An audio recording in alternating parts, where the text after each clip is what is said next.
Coming up on this episode of Media Rebel Unplugged. My abuser was my father for 18 years. I'm 50 years old and I'm testifying. It was hard. The biggest question that I have for you is what gave you that courage after 50 years to speak out in such a powerful way and writing a memoir about this? Life is not perfect. Parenting is never perfect, right? We're doing the best we can, and we're changing the cycle that we had as children, being better parents and being able to say, I need to walk away for a moment. Welcome back to Media Rebel Unplugged. I'm Janice Becker. Today we're talking about what it's like to hold things inside even when you're a high-achieving woman and how success isn't defined by being healed. Today, joining me is my guest, Sheryl Hauk, veteran choral director, author, and advocate. For more than 40 years, she built a powerful career on stage while carrying a story she wasn't sharing off stage. At 50, she chose to break that silence and tell her truth in her book, Piece by Piece, a memoir of survival, resilience, and the power of creativity. Welcome, Sheryl. Thank you. I'm so excited to be here. I am so excited to have you here. Like I said before we even started recording, you and I are aligned in so many ways.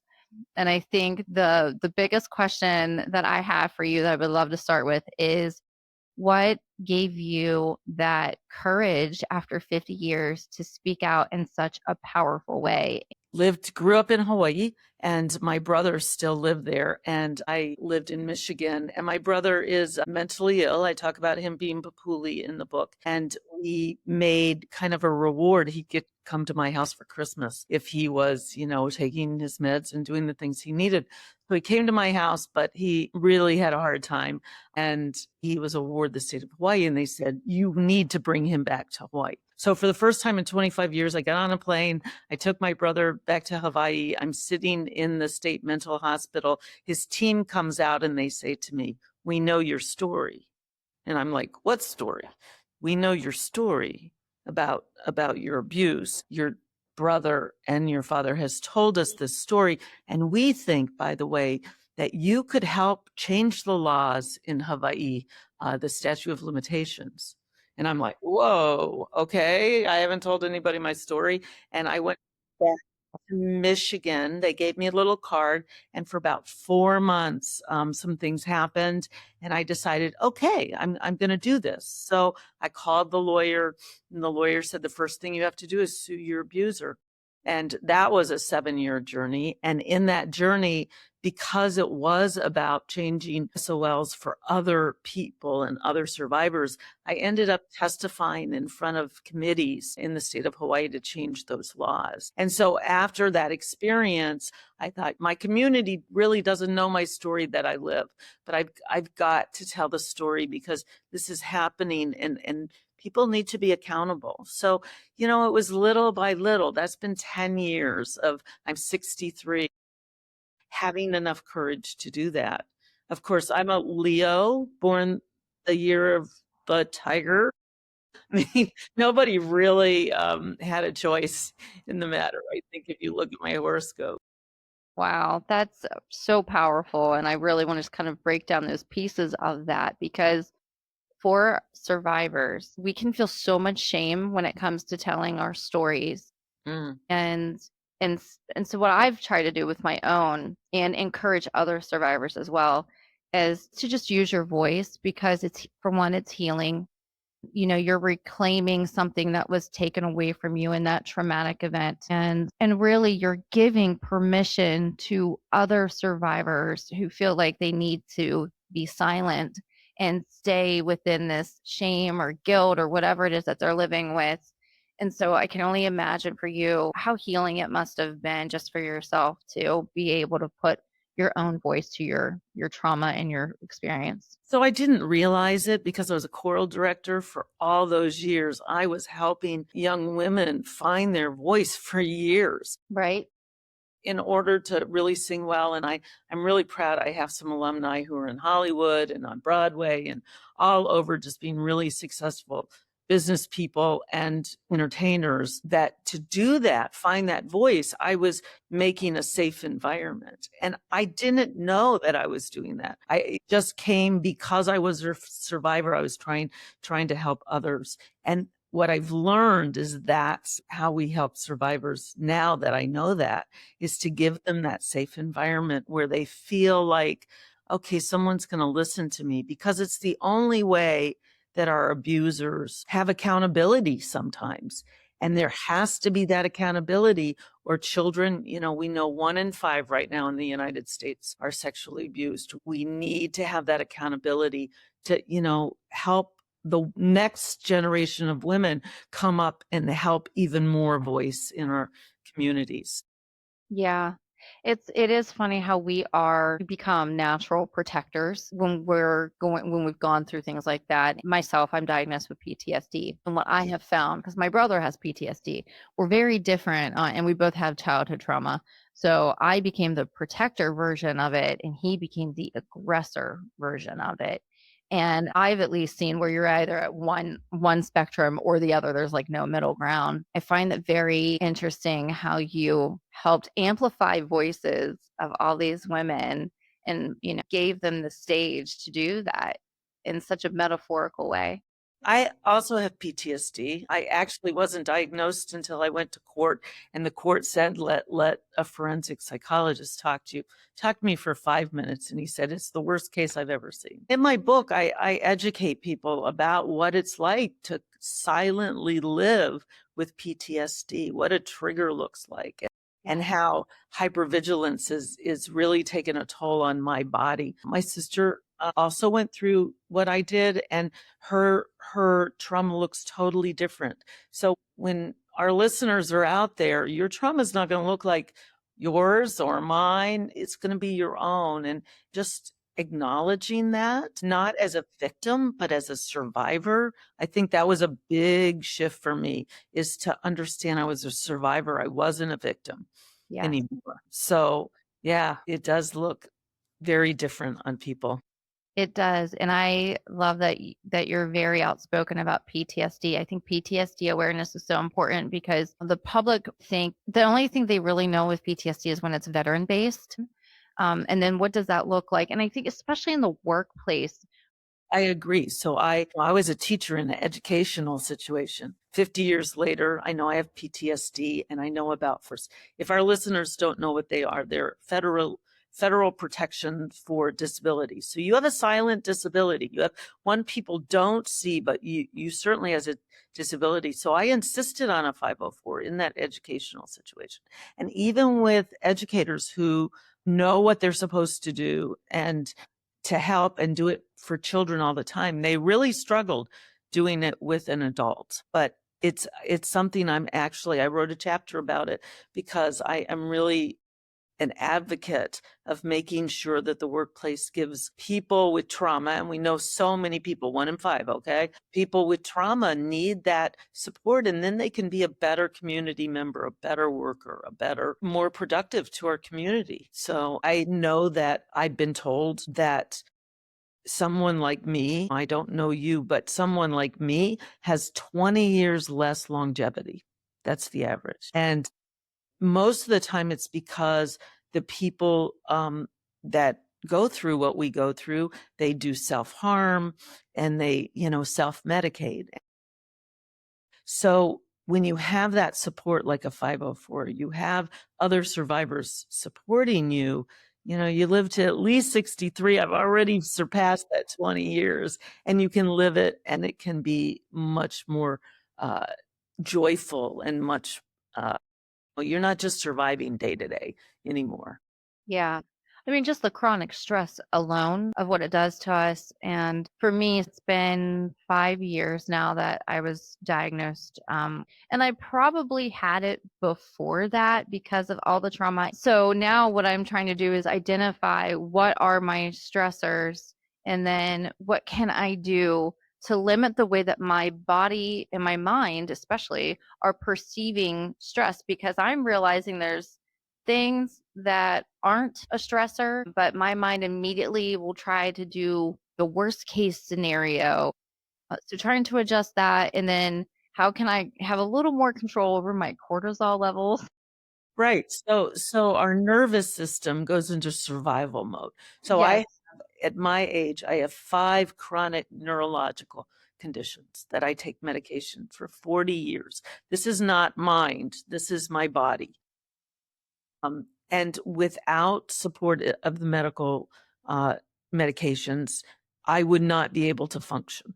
So, why did that happen? That happened because as I was growing up and being abused for 18 years, that cortisol level went to my nervous system for survival, and it did damage on that nervous system. And because my brain was growing, we know that survivors who were childhood trauma, while their brain grows, it's even more damaging physically to their body. And so, if you understand those triggers, I call them triggers now, how do you not go into natural nervous system producing that cortisol? And that's a lifelong journey. But with being able to use your voice and identify those triggers, then you're bringing those cortisol levels back, and you can go hike up a mountain, literally and figuratively. Yeah, you're right. That is an important thing, is identifying the triggers, putting our voice to them. I try to communicate with other people around me. Sometimes for me, it's like I get overstimulated really easily. I have children, so it's hard sometimes to explain to them that you need to leave me alone, really leave me alone for a little bit. And when I come out of it, I can come out of my room and I But can that's fair. I have 4 grown children, and it's fair because life is not perfect. Parenting is never perfect. right. We're doing the best we can, and we're changing the cycle that we had as children, being better parents and being able to say, "I need to walk away for a moment." Yeah. Once my my daughter is, she's an architect actually, but she's 3 years old, and I'd gotten these brand new white couches, and she got her purple magic marker while I was feeding her brother and made big smiley faces on every cushion and then squiggles on the back of it. Man, I was triggered. So, I mean, any parent would be, but I was overly triggered. I knew that I had to say, "You need to go to your room for a couple minutes so that mommy can just get over this." Yes. And that's fair. We can do that. But instead, my parents would have probably picked me up and thrown me against a wall, right? And punished me for a long time. So I stopped that circle, and so are you. I don't, I've just met you, but I'm so proud of you. You're doing so well. You really Thank are. you. Thank you. Yeah, my oldest son is 25 and he did something very similar. I had a white couch and he took an ink pen to it, and he has autism too. So he was writing stuff like whatever he was into at the time. But yeah, it was a very triggering thing. And like you said, it's and being a parent of when you have PTSD, the triggers are different. They can be little more severe. So I think for me, identifying what's normal parent stress and what's Yes, triggered stress. yes. And of course, I don't know about you, but I'm very hypervigilant. I still am, Mhm. just overly. I tell a very funny story in my book in chapter 2 about being hypervigilant and what's that like. But I was very hypervigilant with my children. I am the same way with my grandchildren. And it is more exhausting than a normal parent would be watching their parents. It's physically exhausting because we're watching every single minute to make sure that they're safe, both mentally and physically. So, that's exhausting for us. It is. I'm glad that we have technology. I use the Life 3 app to track my teenagers. Okay. So that's helped a little bit, but they have been conditioned to know, like, mom needs you to check in periodically. So they naturally will do that with me. And I think it's also very thoughtful, especially because they're teenage boys. And a lot of times teenage boys aren't, well, they're still, I mean, they're grown, they're 19 and 18, but they'll write me and be like, hey, I'm okay. I made it, to the concert or whatever it might be. And then while they're at the concert, and so that's the thing for me, I can't sleep because the whole time I'm like, are they okay? What if this like all the worst case scenarios start spinning and the looping starts happening, and Yeah. It's a it's a whole And that's thing. what employers have to know. One of the big Yeah. things that was on my 504 was you had to answer me in 24 hours. You didn't have to Mhm. give me an answer, but you had to answer me and say, "I've got your email. I know what your concern is. I can't answer this right now, but I have it." Because that 24 hours is looping It's it torture. even worse than other regular employees. So for employers to understand what this is like really makes a more productive employee. Wow. And I think that I advocate for SOLs, right? For advocacy of children, but I advocate that survivors, get the support from their community employers that they need. That's very vital because, like you said, I think it's very misunderstood from an adult perspective. There's a lot of protections for children and education. And even just looking like my child with autism when he came out of school, there really wasn't much in place for him, Mhm. in adulthood. And I think it's the same thing too, as we're saying with PTSD. Kind of want to circle back as we were talking about triggers and as you were writing your memoir and testifying, there's such a level of bravery in that. So, as a traumatic survivor, assault survivor, I had to testify in front of my assailant several times, and just to share with you personally, but it was 2 3 days after he assaulted me, and he basically broke a whole left side of my face. And I could barely speak because my jaw was broken and dislocated, and I had to sit there in front of him and testify. And so doing that several times over, I know how triggering that can be. What was that experience like for you? I had to testify in court. My abuser was my father. It was really a horrific situation. And I'm 50 years old and I'm testifying. It was hard, but my whole life, everything's hard. And so I literally close my eyes and jump every day. And so I just closed them a little tighter and jumped. And that's just kind of the way I do it because there's no other way. I have to jump into the day. And that comes from little tiny things to really big things. I'm not sure that's everybody else's way, but that is what gave me courage, is just to know if I just did it, then, it's hard to get on a plane. It's hard to perform. I think music helps a lot too. Mhm. That is I hate to say savior, but music is totally my savior. I was a classically trained pianist and I sing, so I understand that's been a therapeutic process for me. And scientifically, it's been found that music is healing. So it makes complete sense that that ended up becoming your profession. Yeah. Yeah. When I'm when I was teaching full time, the summers were the hardest because during teaching, I'm actually making music with students or teaching music for 8 hours a day, right? Can you imagine how good that was? So in the summers, I would get depressed because I could make my own music, but not 8 hours a day. Yeah. So, I think that the vibrations of the music, now I understand that certain vibrations calm that nervous system, and people know it, but they don't know it. I've also had conversations with other trauma survivors where we end up becoming successful. And I love how you say it because I think this is very interesting. You said success doesn't have to be defined by being healed. And sometimes people say you're running away from it, but for me, it defined more purpose more so than the definition of running away from it. So, what's your thoughts behind that? I wish I could sit here and say I have this family that's really supportive of my book. They're not. They're not supportive of the book. One thing is that I know if my mind is idle, that I get to go in that loop. And I don't want to go in that loop. So I never keep my mind idle, whether it's decorating or it's making music or making a career. And when I made a career, I put 100%, if not 125% into that career. There was no one who could ever say that I didn't work hard enough.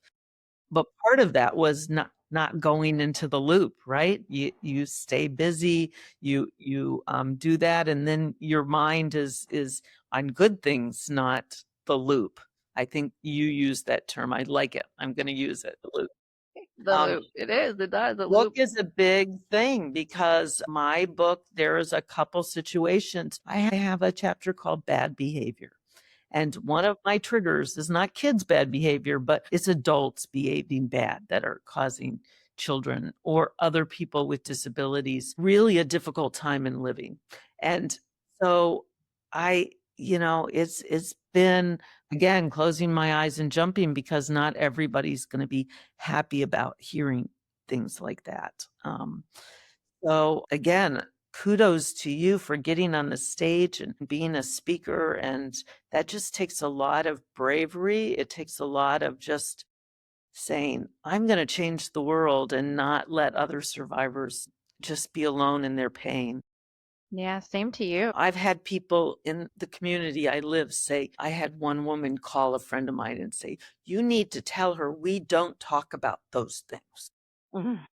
And that's what's wrong with this. We have to talk about these things. We have to let 1 in 5 survive, of our population who are survivors know that it's okay to talk about those things. So, you know, I I just can't say enough about having to have a voice. Completely agree. I would love to share with people more about your book and help you get it out there. So, where's the first place that you send people to purchase your book?